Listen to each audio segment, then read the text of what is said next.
In this video, I'm going to show you a couple of things that I think is essential for anyone that has just purchased a Sony camera and wants to set it up for filmmaking to make everything smoother, simpler, and just a lot more fun. So for those of you that haven't been here before, hi, my name is Peter. Nice to meet you. I live in Sweden and I could talk like this for the entire video, but I feel like that would be harder than actually talking the way that I used to talk in my videos. Anywho, the first thing that we're going to talk about is importing your LUT into your camera. And this is going to be a shameless plug for you to go on to my website, purchase my LUT. It's called the Vlog LUT, which is the same LUT that I've been using for the last 5 years for pretty much all my videos, and the videos that I haven't used my Vlog LUT with, I've used a Prime LUT instead. The reason that I created this LUT was because I wanted to be able to shoot in S-Log3, but I didn't want to check the exposure every single time when I was shooting with my FX3 or my FX6. So I created this LUT in order to make it look the way that I wanted the footage to look in camera, so that I know that if it looked good on the display of my camera, it's gonna look good when I'm putting it into the editing process and applying my LUT. So before you can actually use the LUT in your camera, you need to import it into the camera. So you're gonna take the memory card, put it into your computer, go into the memory card and the folder that is called Sony. Within that, there's gonna be a folder that is called Pro. And within that, there's gonna be a folder that is called LUT. Here, you just take all the LUTs that you want to use, import them to that folder, and then take the memory card from your computer, and then put it back into your camera. So, I'm personally using my Sony ZV-E1 here, but I think that most Sony cameras nowadays are using the same kind of setup, so it should be good to go. But basically, you're gonna go into the menu, and then you go down to exposure and color. You're gonna go down to number 5, which is the color and tone, and then here, you have something that's called Manage User LUTs. You're gonna press that and you can choose Import and Edit. And here you can see the different LUTs that you've already imported and the different slots that you can use if you want to import multiple different LUTs. You can have up to 16 different LUTs in your camera, which is kind of sick. But say for example that I want to import the LUT that I just put on my memory card to slot number 3. Then what I do is that I just press user 3, and then you can see the Vlog LUT 2 cube, import that, yup, okay dokie. And the camera does its thing, and now you can go into the menu, you can go back to the beginning, and then you can go to user LUT, and you can go and see which kind of LUTs that you have imported into your camera, which is kind of sick. Now the best part with this is that it's going to look like this. Standard, no adjustments made in Final Cut Pro, but if you want to do a little bit of color adjustments, then you can make that by doing this.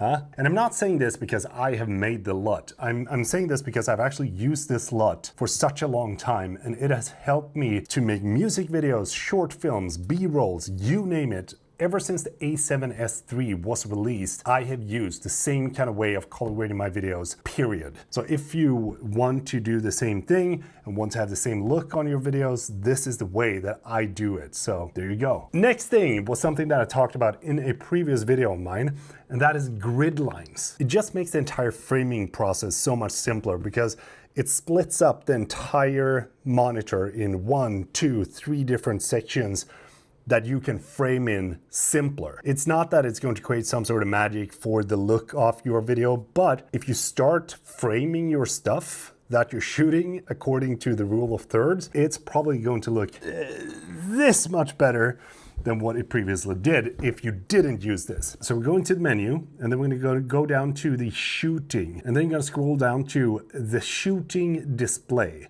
You also have the marker display, but the difference is that if we turn the marker display on, you're gonna have to choose which kind of marker that you want to use. For example, you can choose the center marker, and then you can have the aspect marker, and then the safety zone, and then the guide frame.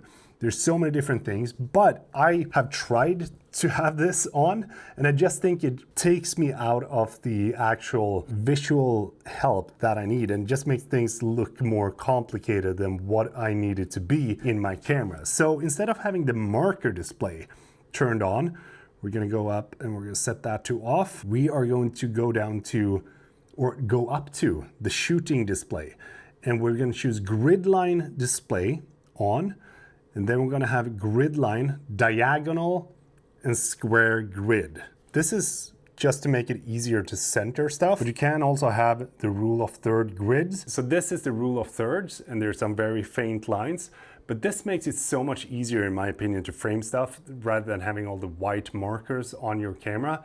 But if we go in there and we choose the diagonal and square grid, you're basically gonna get the same, but with the center spot marked as well, because you have the diagonal marked in there. And whenever I'm out shooting on my own, I always try to live by the rule of thirds whenever I'm framing any sort of videos. The next thing that we're going to talk about is probably the favorite thing that I have in my camera, but it's the possibility to switch manual focus with the press of a button. As you can see here on the display, if I press the garbage can, it's going to switch to manual focus.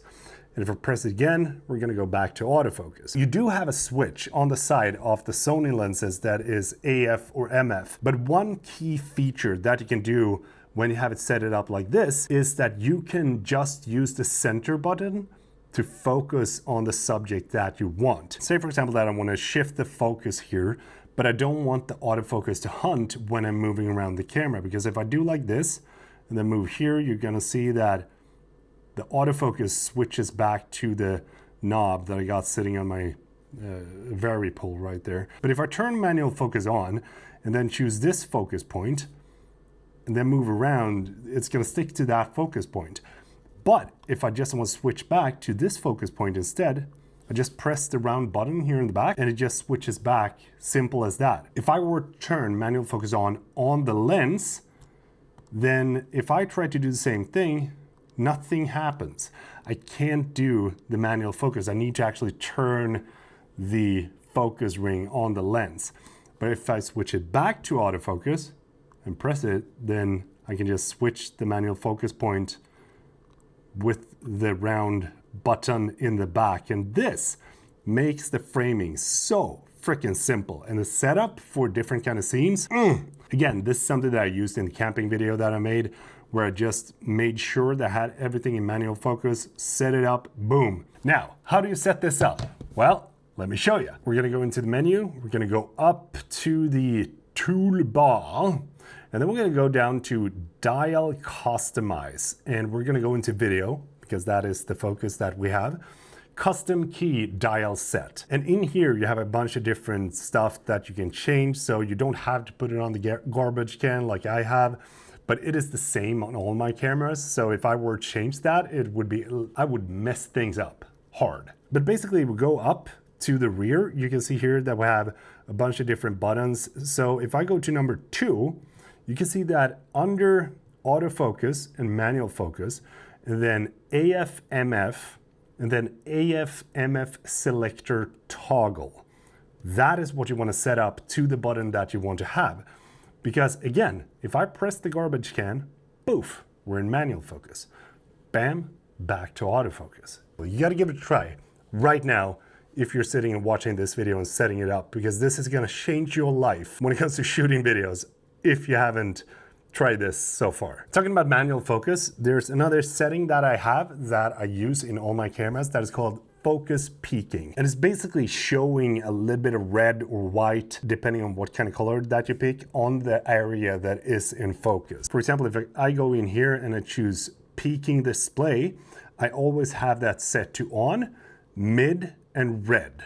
And I'm gonna set it to high just so you can see here on the display. But basically what it does is that it shows a red area around the thing that is in focus. And I don't know if you can see that well on the display, but it just makes things so much simpler.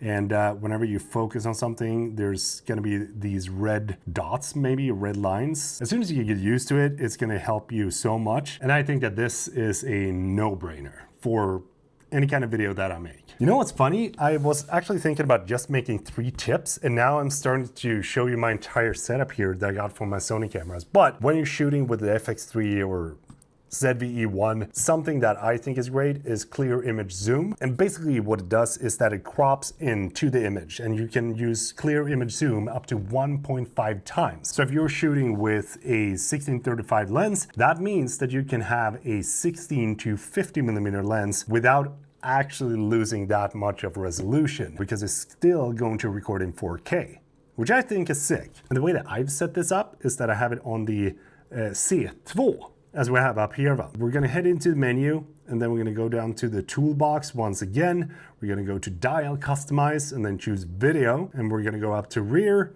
And then here you can see the step zoom. That's what it's called. And as you can see, if I use the wheel here in the front, it's gonna be very slow when I zoom. But if I press here in the back, you're gonna see that it jumps from basically no crop to 1.5 times crop. And this just makes it incredibly simple to have a little bit more variety in the shots that you're taking. And that is it. Those are the things that I want to share with you if you just bought a Sony camera and you want to speed things up in your workflow and make things easier and simpler and funnier when it comes to shooting videos. I would love to know what you thought about this video, and if you liked it, do give it a thumbs up, and don't forget to subscribe. All that good stuff you already know. Peter från Sweden is saying goodbye. Thanks so much for titta förbi.